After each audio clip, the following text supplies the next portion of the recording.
How's it going, everybody? C-RadTV back here in another video. So, of course, it's that time of the year. The regular season has officially come and gone, and we cut the field down now to our top final 16 drivers, as we are now down to the chase for the Bill France Cup. Like, you know how much I fucking hate this format. I fucking despise this the next guy in line. But this has become a yearly tradition, so we are going to once again do a Chase Grid predictions video, even though I honestly fucking want this format gone. But I honestly don't see it going away anytime soon, especially with NASCAR filming that documentary on Netflix on the 2023 Chase that will be airing in February 2024 on Netflix. And let's be real, NASCAR, we all know the real reason why you got on Netflix for that. Because F1 is over there.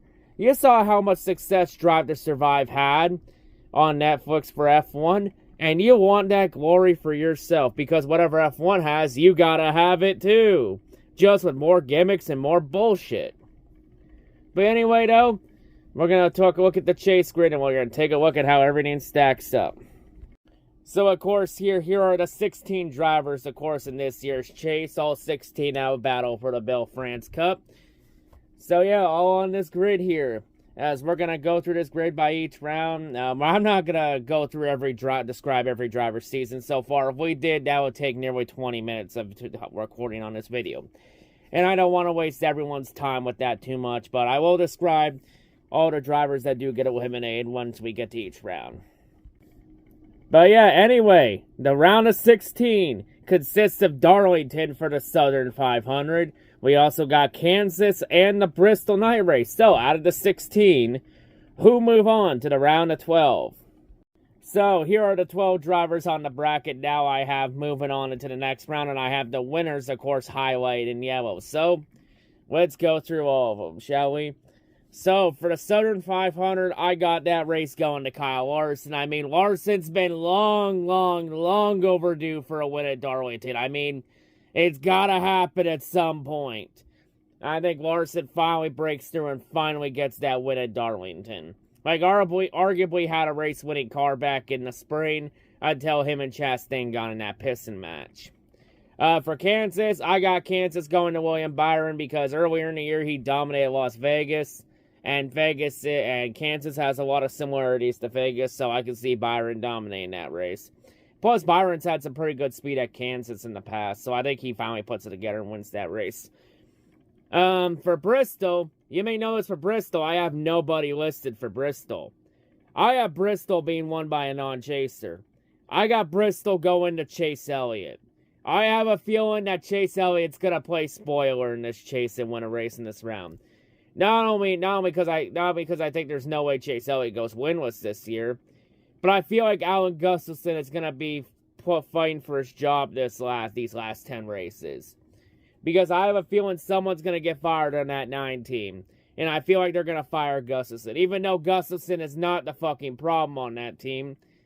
But I feel like the HMS is going to fire the wrong guy on that team. See, I think Gustafson's going to pull on, going to have one of those rare times where he nails the strategy out of the park and gets Chase track position. And I think Chase Elliott plays spoiler at Bristol. Plus, Chase has come close to a couple wins at Bristol the last couple years. Like 2021 had a car arguably that could have beat Larson for the win until he got in that piston match with Kevin Harvick. And then last year, he had a car capable of winning, and then he finished second to Chris Buescher. But I think maybe this time, third time's the charm, maybe. We'll see. But yeah, and after that, I have Martin Truex Jr., Denny Hamlin, Chris Buescher, Kyle Busch, Christopher Bell, Ross Chastain, Brad Keselowski, Tyler Reddick, Joey Logano, and Ryan Blaney all advancing on points. So the 4 drivers I don't have moving on to the next round. I don't have McDowell moving on to the next round, because even though McDowell's made some progress this year, even getting a road course win this year, that front row has made progress, but the equipment is not there yet to be a weekly contender. Like, don't get it wrong. They're making steps in the right direction, but they still got a ways to go. I don't have Stenhouse moving on to the next round because, to be honest, Ricky Stenhouse Jr. hasn't really done anything noteworthy since he won the Daytona 500 back in February. Like, hell, to be honest, if we didn't have the winning you're in stipulation for the chase, Stenhouse would have actually missed the chase after he got caught up in that big one at Daytona last week. Because he would have fell out of top 16 in points after that race. And Daniel Suarez would have took his spot. So, yeah, there's that. Next up, I don't have Kevin Harvick moving on to the next round because SHR has been complete fucking dog shit. And honestly, SHR has no business being anywhere near the championship. Like, seriously. SHR, this team is literally one fucking guy. One guy. Carrying a team of overpaid scrubs on his back. And to prove that he has been, Harvick's actually suffered an injury early in the season. And he probably suffered that injury trying to carry the fucking team. But I think Harvick's year this year is a testament that SHR is going to be completely fucked next year once Harvick is gone. Like, SHR needs to blow it up, but I feel like they're doing everything to delay what's inevitable, and that's a full rebuild. Like, Tony, Gene, stop delaying the fucking inevitable. Just blow the bitch up. And they're doing a complete opposite of blow it up. And then finally, I don't have Bubba Wallace moving on to the next round. For Bubba, I know everyone's going to say, but Bubba won Kansas last year. Here's the thing. That was last year. And last year, Bubba wasn't in the chase. Bubba had nothing to lose. This year, Bubba's in the chase. He has everything to lose. Plus, 2023 is a lot different than 2022. Plus, this year, Bubba Wallace, he's shown flashes, but he has been very, very, very inconsistent this year. Like, Bubba just has not been consistent this year. Like, if Bubba could get forced to get some sort of consistency at all, then 100% I think he could make it to the second round. Could he make it to the round of 12? It's a possibility, but I have my doubts 100%. Due to Bubba being too inconsistent. I know some people want to blame the pit crew and all that, but here's the thing. Great drivers can overcome that adversity. Bubba can't. Or Bubba has shown he's been unable to. But anyway, that's my predictions for the round of 12, for who advances from the round of 16 to the round of 12. So yeah. Now with that out of the way, and after describing all that, we now move on to the round of 12. What's our round of 12? We have Texas, the worst track on the schedule. We have Talladega and the Charlotte Roval. 2 wild card tracks and a shitty fucking mile and a half. So, out of those 3 races, who will advance to the round of 8? So now, here are the 8 drivers I have moving on to the round of 8. And the winners I have in this round. So, for Texas, let's be honest, nothing goes right at Texas other than Kyle Larson winning there in 2021. But yeah, other than that, nothing goes right at Texas. It's a complete fucking shit show. Just look at last year as living proof. So yeah, for Texas, I really don't give a fuck about this race. All I say is thank fucking God the Penny Series season finale is that weekend so I can skip this race. But yeah, for Texas, fuck it, I'm gonna say Joey Logano because nothing goes right at Texas.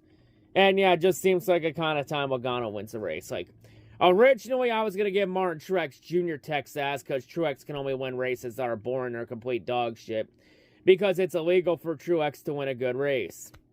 But I don't want to give Truex 2 wins in the same round. See, I got Texas, Logano, Talladega. Let's be honest, Dega's a fucking crapshoot. Like, honestly, you could pick a name out of a fucking hat and it would be a solid argument for this race. But yeah, for Talladega, I'm just going to play it safe. And I'll be honest, out of all the drivers in the round of 12, if there's one driver I can 100% count on as a safe pick at Talladega, it has to be Brad Keselowski. Because the RFK Fords have easily been the best. RFK has easily been the best Ford team this year.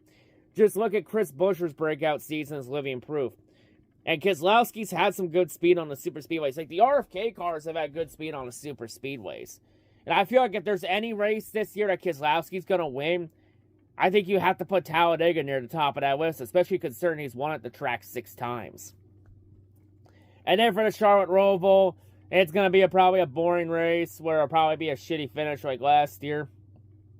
Maybe not because there's no stage cautions this time, but NASCAR will probably find a way to shoehorn some manufactured drama in this race like they did last year. But yeah, this year, I'm going to say Martin Truex Jr. claims to win at the Roval, because it seems like Truex is now back in the saddle on the road courses. So I'll take Truex to win the Roval finally. And I got William Byron, Denny Hamlin, Chris Buescher, Kyle Busch, and Kyle Larson all advancing to the round of 8 points. So the 4 drivers I don't have moving on to the round of 8. I don't have Christopher Bell moving on to the round of 8 because, I'll be honest, Bell showed speed at the start of the year, but really as of late, he just hasn't had the same speed as Hamlin and Truex have had. There's 2 other JGR teammates in the chase. And I think Bell's going to end up in a hole after like Dega or Roval or Texas or some shit. And he's going to be in a hole he can't dig out of, and this will be a hole that he can't win his way out of. I don't have Ross Chastain moving on to the next round. Because even though Chastain showed speed at the start of the year, the second half of the season, he has been really inconsistent this season outside of his win at Nashville, because there's got to be one exception, I guess. But yeah, and I don't know. It just seems like this year Trackhouse has been down as a whole. So I think after Chastain's surprise run last season, I think this year Chastain takes a step back, and I think he's out in the second round. I don't have Tyler Reddick moving on to the next round. Just Reddick, he's been equivalent of hit or miss his entire career. Like, he either is going to nail it out of the park or he's going to wreck out. Like, honestly, I think Reddick's only chance of making it to the next round is if he wins the Charlotte Roval, and I highly doubt he does that. Because, yeah, everyone seems to be evened out pretty well on the road courses. So, yeah, I got Reddick out in this round. And finally, I don't have Ryan Blaney moving on to the round of 8. I'm just not feeling for Blaney. Like, Penske's kind of been down as a whole this year. And to be honest, since Blaney got that his win at the Coke 600, Blaney hasn't really done anything noteworthy since that win. Like, Blaney's kind of just gone downhill. Just the speed hasn't been there since that win. But yeah, that's who I have advancing to the round of 8. So yeah, now, with all that out of the way, we now move on to the round of 8. So yeah, round of 8, we have Vegas, Homestead, and Martinsville. Out of those 3 races, who will advance to the Final 4? AKA, which 4 drivers am I jinxing this year because I never learned my lesson, and I've never gotten this right before. I probably won't this year, but we'll always give it a shot. But yeah, I never learned my lesson, so who will move on to the Final 4? So right here on the bracket, here's who I have moving on into the Final 4, and the winners, of course, highlighted in yellow. So for Las Vegas, I got Martin Truex Jr. winning Vegas. I just feel like Truex is going to find a way to win on a mile and a half this year. And I think Vegas is probably the best bet for that.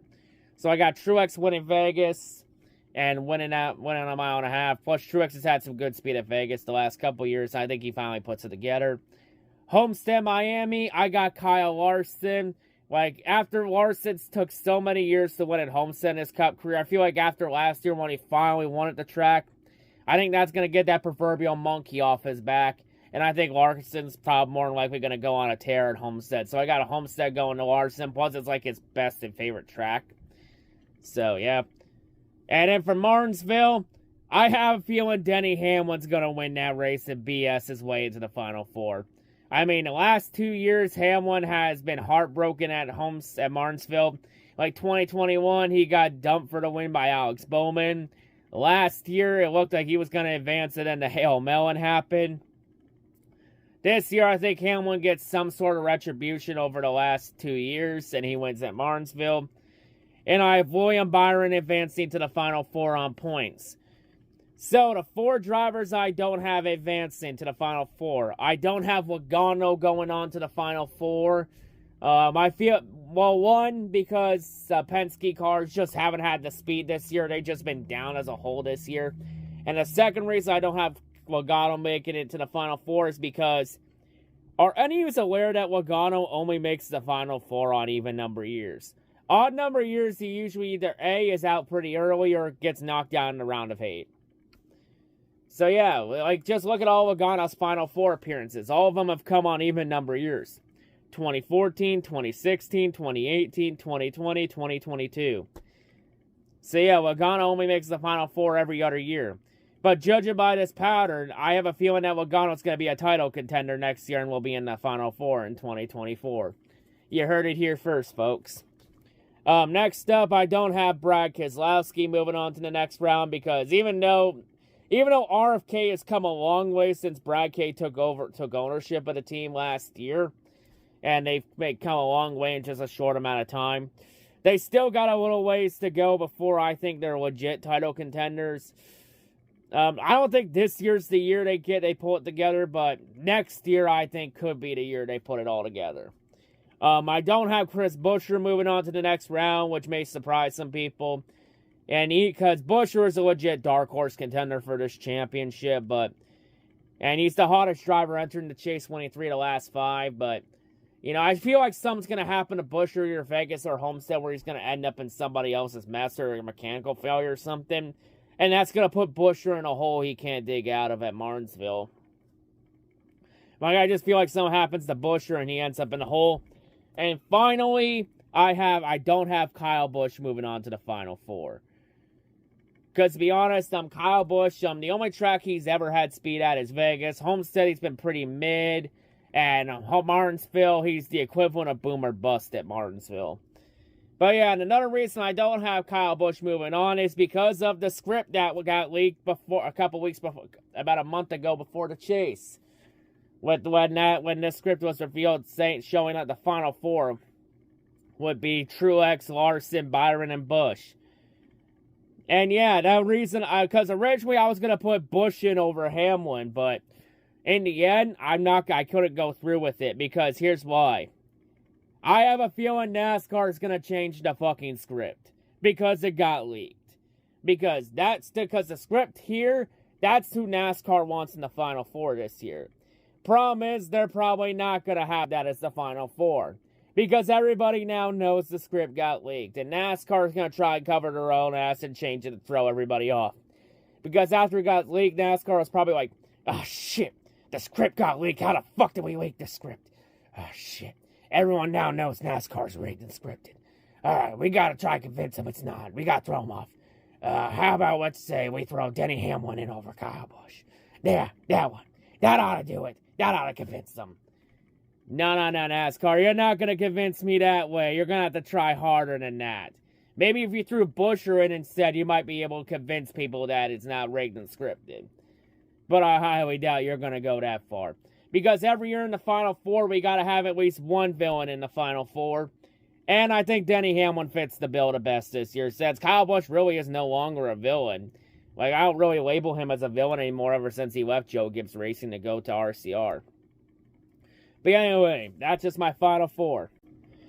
So yeah, my Final Four for 2023 is set. It is Martin Truex Jr., Kyle Larson, Denny Hamlin, and William Byron. For the second time in 3 years, an HMS versus JGR Final Four. Yeah, all of the parity that we've had this season. And it culminates in the desert with the two most hated teams in a duel to the death. But yeah, out of those 4, who do I think will walk out with the 2023 Bill France Cup and walk out champion? So my champion for 2023 is Martin Truex Jr. This was a tough choice for the championship. I actually had a hard time choosing this one. It was between Martin Truex Jr. and William Byron. Honestly, both drivers have been evenly matched all year. Honestly, you can make a solid argument for both of them. For the other two, Larson, even though Larson dominated in the spring, hard to replicate that kind of dominance 2 races in a row in the same year, but I feel like Larson will have a fast car at Phoenix, but I feel like something's going to happen to him, and it's going to cost him the title. Where they have a late pit stop blunder, and it puts them back in the field, and they can't dig out of the hole. And I don't have Denny Hamlin win at Phoenix because, let's be honest, we all know Hamlin's a fucking choke artist, and he'll find a way. He'll find a new way to lose the championship that we didn't think of. It always seems to be a theme with Hamlin. Just when we think Hamlin's found every single way to lose a championship, he ends up finding a new way that none of us even think of. Hell, look at last year's example. Looks like Hamlin was going to finally make the Final Four, and then he gets knocked out by the Hail Melon. by one of the greatest moves in NASCAR history with Ross Chastain's wall ride at Martinsville. Just in the end, the racing gods just don't want Hamlin to win a championship. But yeah, it's between Truex and Byron. I gotta give the edge to Truex because on these type of tracks, Truex I think has been the better driver than Byron. Even though Byron won here in the spring, he kind of won that race still because of the green-white checkers. Because if we had no green-white checkers in the spring at Phoenix, Larson would have won the race. But, I mean, it's really hard. I mean, it's also hard to sweep a season series at a track. And just, you know, I'm not sure if Byron can beat Truex head-to-head. Like, I think Truex has just been the better. I think Truex has the slight edge over Byron. Like, it was a very tough choice. But I feel like Truex is going to win his second championship. And I think Truex this year proves that he is no longer a product of Cole Pearn. But yeah, that's my chase grid predictions and a really thorough explanation on all my winners and eliminations and who I think the champion will be. But anyway, that'll wrap it up here. That's all I gotta say. Hope everyone has a great day, and I'll see you all to make next. I'll have a vlog out Monday. I'm out.